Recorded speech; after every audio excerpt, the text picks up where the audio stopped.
Hello, everybody, and welcome to the Bold Moves podcast. I am your host, Liz Boswell, the founder of Bold Moves Coaching and also the Bold Voices Speaking Academy. So you're very welcome. Thank you for listening. And we are here. The purpose of this podcast is really to help women in business. We want to start conversations to talk about the challenges that we face as women when we're growing our business. So obviously there are some challenges there which are business related, but we also want to talk about the challenges that we face personally as women as well. So today I am delighted to welcome my guest to speak to you all, Debbie Francis, who is a wellbeing coach from Darwen in Lancashire, just down the road from myself. But today she's actually coming to us from France, and she'll tell you a little bit about why that is. But Debbie works with women to help them to be fit for business and ready for anything. So welcome, Debbie. Hiya, nice to be here. Thank you for having me. Thank you very much for joining me all the way from France. Bonjour. Bonjour. Yeah, so Debbie, thank you for joining me again. And obviously, we have worked together in a number of different ways, haven't we? I think for me, in terms of well-being, it's something that is a challenge, something that's a constantly working on, but it is a challenge to prioritize it alongside my business. So I definitely find this a useful conversation.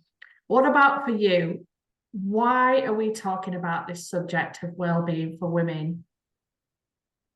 For me, I've only been running my own business for the last 3 years. I had quite a big change in directions in terms of my career, and there is so much more to running a business than I think any of us probably realise when we go in that direction.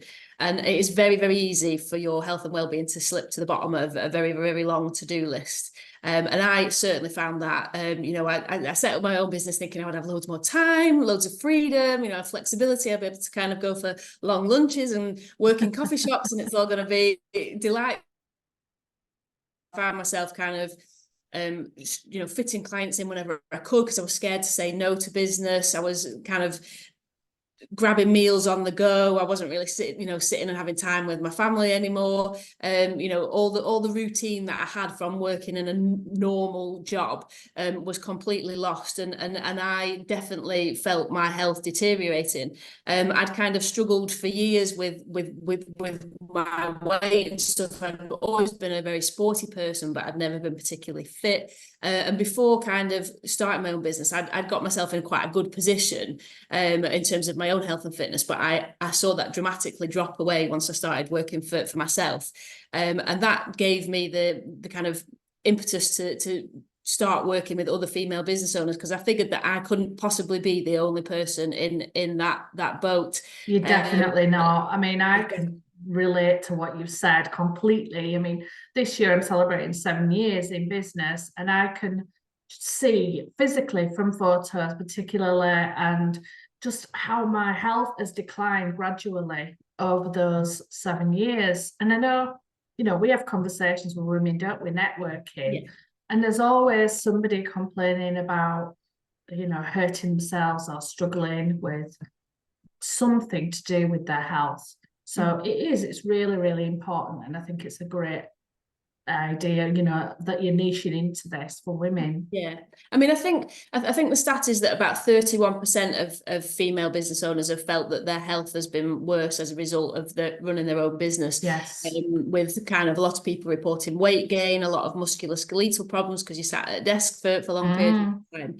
And there are lots of people out there that will support you to kind of find your way in business from a tech point of view, or those kind of financial point of view. Yeah, all those kind of things. But I think there was a puzzle piece missing. Certainly, you know, it was the experience that I had, that there wasn't necessarily anybody there specifically to support you around your health and well-being, because it's not just as easy as going down to your local PT and kind of having that one hour in the gym with somebody who doesn't necessarily understand the pressures of running a business and how that impacts your routine and your commitments and things like that. So having somebody that can support you, that completely understands your perspective and can empathise with the situation that you're in, makes a big difference to the strategy that you would employ to kind of make improvements in that area. Yes, absolutely. I think anybody that you're working with to support you alongside your business, if they can understand, you know, that you're a business owner and the challenges you face, it just helps so Absolutely. much to feel that support. Yeah. So from your perspective, Debbie, when we talk about well-being, what actually is it for a woman in business? What is well-being? So well-being, the term itself, is about, you know, being comfortable, healthy and happy. So for you know, everybody will have a different view of what is well-being for them. And again, that's why kind of working with somebody who will create a strategy specifically for you and the goals that you want to reach is important, because it's not, there isn't a tick list that you can say, yes, my well-being is now in order, because everybody's is different, and it's a you know, a fluctuating thing as well, in the same way that, you know, your business is never going to be finished, neither is your well-being. You're never going to get to the end. So it's a kind of, you know, juggling those demands, treating it a little bit like kind of a bit of a dimmer switch rather than an all or nothing thing. You know, there will be times when you can turn up how much, you know, focus you put on your well-being, and times when you kind of turn it down. But it's about having that, you know, that balance generally across, you know, the average and the long term, really.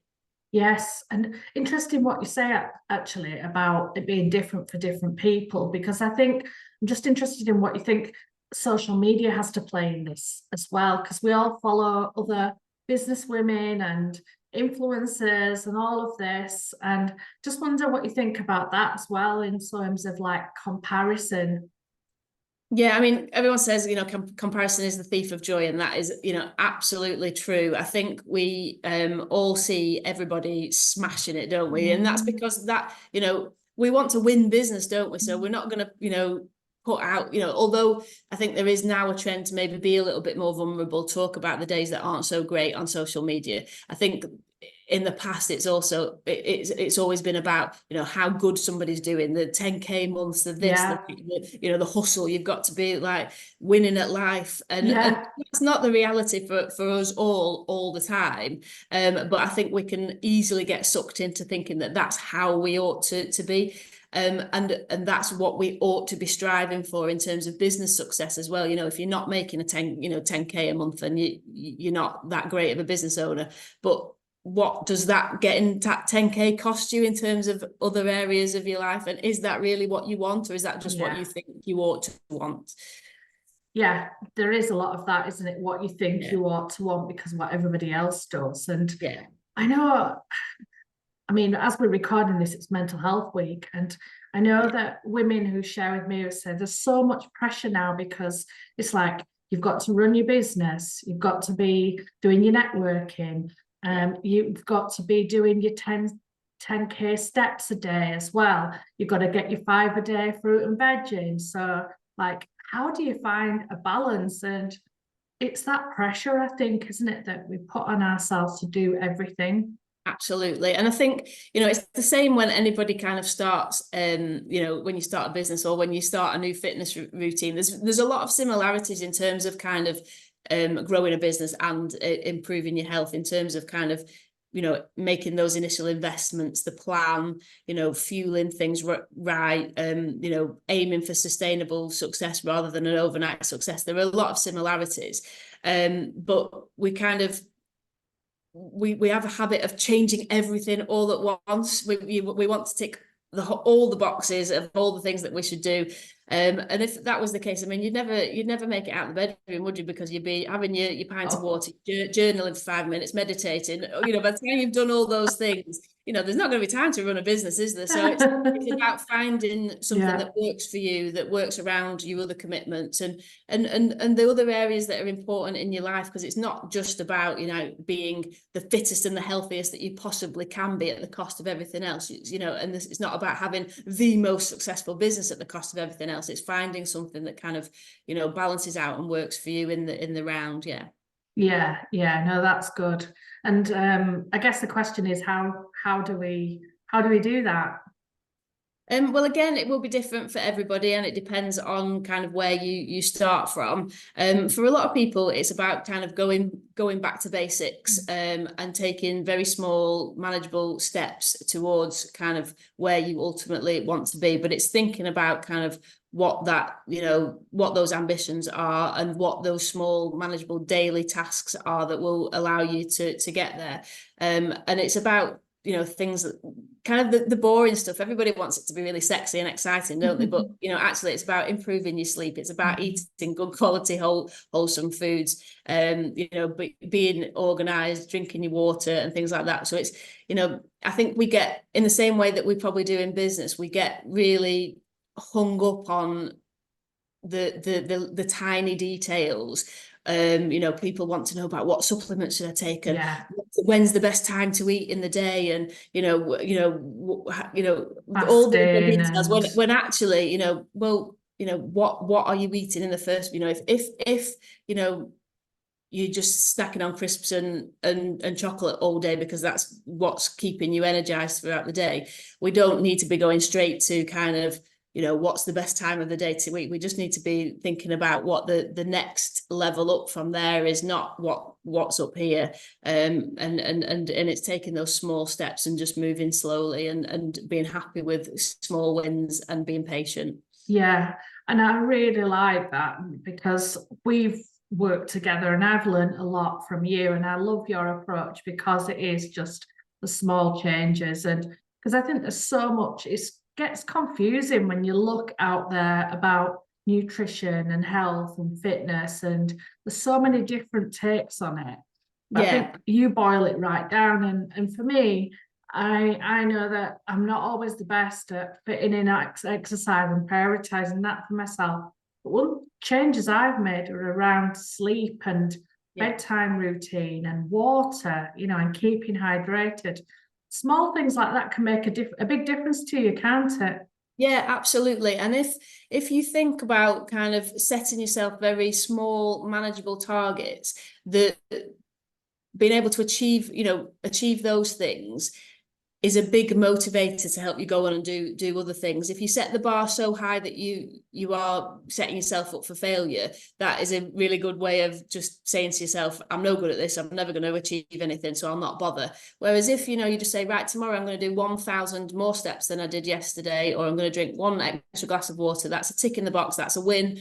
And then the day after you can work towards something else. And I think that was one of the approaches that we took with you, wasn't it, Liz? You were going through a particularly busy few weeks with the business and stuff. So we said, right, we'll scale it right back. All I want you to think about for the next 30 days is, getting a short walk in and drinking some more water. Drinking water. They were the few things that we worked on, and getting to the end of the month and thinking, I made those promises to myself and I kept those promises. That's a big win, and it just proves that actually I am capable, I can do things, and I can move on to the next step.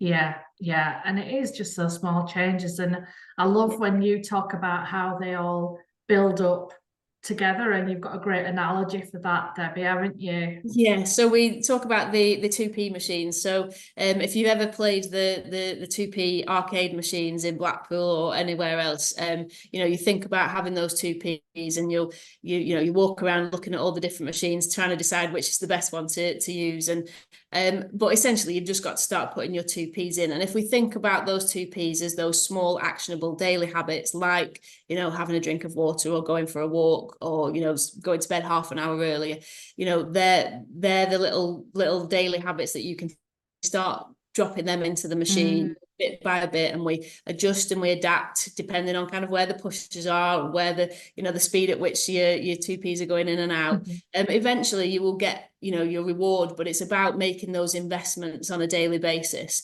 And you might not get that reward initially in the same way that those 2Ps aren't going to drop, you know, every time you put one in. But if you just keep making those investments, you keep popping them in, then, you know, eventually you will get the reward. And you know, from a business owner's perspective, you know, you are your business. You're one of you are your business's biggest asset. So you have to invest in yourself. And it's amazing kind of how much more your business can thrive when you're operating from your best position. Yeah, that's true. The energy that you've got, you know, and to be able to show up for yourself and for your business as well. It's totally different, isn't it? On a day when you feel on it, you get so much more done. Absolutely. Yeah. No, and scientifically, there's a lot of you know, facts around kind of incorporating movement into your day. I think the stat is that if after an hour after movement is when you're proven to be your most creative, you're best at your problem solving. So, you know, if there's a particular business project that you're struggling with, you should go out for a walk, come back, give it a little bit of time, and then you're more likely to be able to solve those problems. Exercise actually has the biggest impact on your brain rather than kind of other organs. It's a big boost for your brain power as well. So there is a lot of connections with in terms of how efficiently you'll be able to run your business when you're physically operating in a better position. Brilliant, because those are the times out there when you have your best ideas. When you're out, you know, on a walk or something, and all of a sudden you get these ideas and things pop into your head. Absolutely. Oh, good. So tell us about some of the experiences then that you've had, Debbie, from working with women like us. And maybe just share a bit of your experience as well, actually, first of all, because as I said before, you're coming to us from France at the moment. So you know, you're working from there at the moment. Tell us about how you've done that. Yes, so I mean, essentially, it was one of the reasons that I started working for myself in the first place, was that my partner has his own business and struggled to get his head around the fact that I only had 25 days a year holiday when I was in a sort of 9-to-5 role. So it was kind of, maybe I need something that's a little bit more flexible, which is what why I ended up retraining. But that's kind of meant that I've been able to plan my annual year, well, my sort of my work over the year, to mean that I can afford to take time to have kind of work periods in France. So I work on kind of my coaching stuff when I'm here, but obviously I also do sports massage, so that side of things I can take a break from, which is good for the hands as well as anything else. But that's kind of one of the ways that we get our work-life balance. I think everybody thinks that work-life balance is about having these perfect set routines every day, and that's not the case. It'll be different for everybody. So in the last few weeks, I've probably worked, you know, much harder than I would do on other months of the year. I've taken on a lot more clients. I've put myself under a lot more pressure time-wise, which, you know, to look at from the outside might be a case of, well, yeah, personal standards have dropped, your work-life balance has gone out the window, but actually that means that I can do this for a month. And I can focus on different areas of my business that I don't necessarily get time to do when I'm at home and I'm seeing face-to-face clients. So work-life balance is different for everybody, but it is something that you have to create for yourself. It's not just going to kind of happen. And that's, you know, that's why we all started our own businesses, I imagine, so that we have that control. And it's kind of going back to that dimmer switch approach that I talked about before. So, you know, there are times where, you know, you will kind of dial up how much focus you can put on your health and well-being, and then times where you just maybe just dial that down a little bit and you've got to work a little bit harder, but ultimately it kind of all balances out over time. Yes, yeah. And I think it's a good example of that. I often talk to people about priorities when I'm coaching, and you know, that example of putting the tennis balls in the jar of you know, those are your big priorities, and what are your big priorities? that you put in there first, because if you're putting in lots of little things, you know, like is the big sand, then there's no room for other things. So it's like, well, you know, I'm a classic example. It's like, oh, I don't have time to exercise, but I've actually now put in an hour a day in the start of my diary to make sure that I've got a bit of time for movement and a bit of time for my own well-being. Yeah. And it's about that, isn't it? It's about, right, okay, what are your priorities and where do you want to put your focus? Yeah, exactly. Yeah. Yeah. And so just give us an example then. So like what else do you find that you're working with women in business at the moment, and what's working well? So yeah, time is one of the biggest pressures that most people kind of have in terms of thinking that they're not able to spend time on themselves. I think there's a bit of guilt there. I think we feel that we have to be putting everything into our business, but it's, you know, going back to that, you know, actually if you look after yourself first, you kind of will be more productive. You know, it's about kind of that busy fool analogy, isn't it? It's you know, you've got to kind of prioritize you so that you've got more energy, more confidence, more focus. But also it's about kind of managing your time maybe in a different way, looking at your week, seeing where you can create opportunities for movement, and not necessarily thinking about your health and well-being as an additional thing, and not adding to the overwhelm. It's kind of about how you can carve things, you know, create time and carve time into your day without it just becoming an additional thing, and not thinking that it has to be, you know, a full hour sweaty session in the gym. You know, a 20-minute walk could be just as effective, both in terms of your you know, sort of physical health, but also your mental health. So it's, time is definitely one of the biggest pressures. But what we do with a few of the clients that I work with is have a bit of a pick and mix approach. So it's not necessarily you must go to the gym 3 times a week and you must do these exercises. You know, sometimes you're going to want to work out at home because that just fits better with your day. Sometimes you might want to get to the gym. So there are a few people that we have like I say, a pick and mix approach. They have a number of sessions that they can select from depending on what their priorities are that day. And yet progress might not be as quick as if you were religiously going 3 days a week doing strength training and progressively overloading, but that's not necessarily realistic if you're running your own business and every day or every week is slightly different, and that things crop up, you know, that you maybe haven't planned for. So having something that you can dip in and out of is a better approach. But sometimes it's just getting your head around the fact that maybe the results aren't going to be as linear, but that doesn't mean that this isn't going to still be results. And that you're not still benefiting from it as well, you know, absolutely. because anything is better than nothing, right? Yeah, of course. Definitely. So anything that we can do.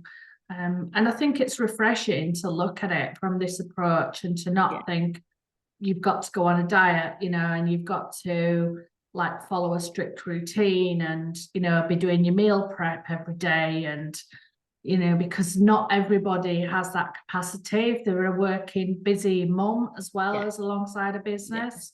So and I think it's about looking at your health and well-being as, you know, it's a work in progress. Like we said before, it's never going to be finished. So it's not a case of getting from here to here as fast as you possibly can. It's about, you know, tweaking things. You're constantly experimenting in a way to find that one thing that works for you, and that method that works for you. And there's going to be lots and lots of failures until you find the success, but that's how experimentation works. And you know, that's how you ultimately kind of adapt and your routines, and you change your behavior. You know, otherwise it's just a quick fix. And those are, you know, they can be rewarding if you want to look good for a holiday or for a wedding or something like that. Then yes, it's nice to feel good, but what happens afterwards? It's not, you know, actually it's the process of getting there that makes you feel good and makes you feel, you know, more confident. When you sort of look back at that occasion, it's the process leading up to that has got it has been the wins and the celebrations, and we have to sort of think about how you can make that sort of lifelong rather than just for that one event. Yeah, just for that one period. Yeah. And obviously as women, we go through different cycles, don't we, in our lives as well. And we've got different periods that we go through. And a lot of the women we work with are around midlife, aren't they? And going through that kind of perimenopausal and menopausal. And I think it's a bit about mental health here as well, isn't it, Debbie? And just keeping mentally well. Yeah, absolutely. Yeah. And I think that's a big part of, in terms of working for yourself as well. We probably, majority of us will work from home on our own. So we probably have gone through a big change in terms of that. So just having that community of people trying to kind of reach the same goals is important. But yeah, it's just making sure that you find something that works for you. And I think we talk about kind of people approaching midlife or going through that sort of menopausal phase and stuff. I think there's a lot of us that are probably, well, but that worked for me then. I just need to do, when I was in my 20s, that worked. I just went on Weight Watchers or Slimming World or something, and I lost loads of weight. Yeah, exactly. And I think you've got to kind of forget about kind of what worked in the past and find what works for you now, because you're a different person than you were then in a lot of different ways. But change in your life and circumstances is a great, disruption in your life is a great time to employ, and employ different behavior change as well, because your kind of routine is disrupted anyway. So it's a good time to kind of make changes. So it doesn't have to, I think it's seen quite negatively into sort of menopause and perimenopause in terms of kind of, well, I can't change anything now because I'm going through this period in my life. But actually it's an opportunity for you to recreate self and thrive in different ways. But it's just about exploring those. Yeah. And I think having support as well is really important during that time, and finding the right support as well. Can you just give us an explanation of how you work with women, Debbie? So tell us, I know you've got your Fit for Business program, haven't you? So what is it that you provide then to women? Okay, so Fit for Business is my one-to-one coaching program. So it is an ongoing coaching program that works with people individually to provide a kind of clear strategy and personalized approach to help them reach their health and fitness goals. There are kind of 3 phases to it. Stabilize is the first one. So there's a Kickstarter process where it's some short educational sessions around embedding some really good clear habits to build on. And a lot of kind of one-to-one coaching programs are all about a transformation. And as much as that is great, the people I work with are fantastic already. They don't need transforming. They just need kind of refining. So, we've already got the Christmas tree. This is about putting the baubles on and the tinsel and making you as good as you possibly can be. So after we've kind of gone through that stabilize approach, we then look to optimize those habits through personalized nutrition, personalized training, and then we maximize on those things as well. But again, it's all about kind of working around that individual person's needs, their goals, their business commitments, and finding a strategy that works for them.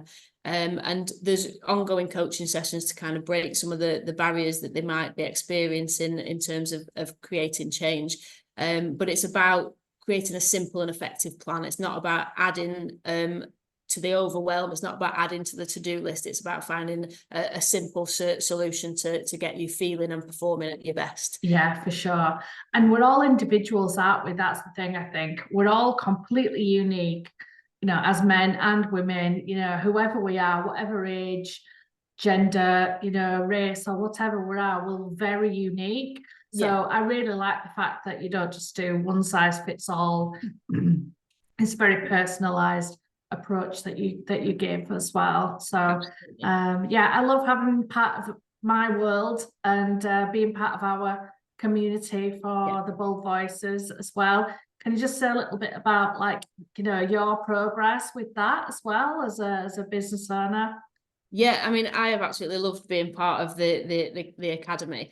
When I first reached out to work with you, it was just like, I just want to be able to like speak to people without erming all the time. But actually, I've kind of got so much more from being part of the academy than that. It's a great group of people that from all different business areas, and it's nice to kind of have that community to bounce ideas off and to speak with. But in terms of my kind of confidence speaking about my business and kind of developing who I work with and how I work with them as well has been a big part of kind of the work that we've done together. And I would absolutely recommend it to anybody that is considering it. That it's much more than just public speaking, but that at its foundation, that it will help you massively with that as well. Thanks, Debbie. And it's been fantastic to see your progress as well, and to work with you and continue work with you and see you thrive in your business as well. And long may you continue to help women be fit for business and ready for anything. So thank you. Thank you for joining me today. You're very welcome. Yeah, au revoir. I shall see you when you return from France. You will. Okay, thanks to everybody for listening. Please look out for the next episode that will be coming soon. If there's anything that you would like to get in touch with myself or Debbie about, we will put the contact details in the notes below so that you can contact Debbie or myself as well. Thank you for listening. Have a great day. Bye.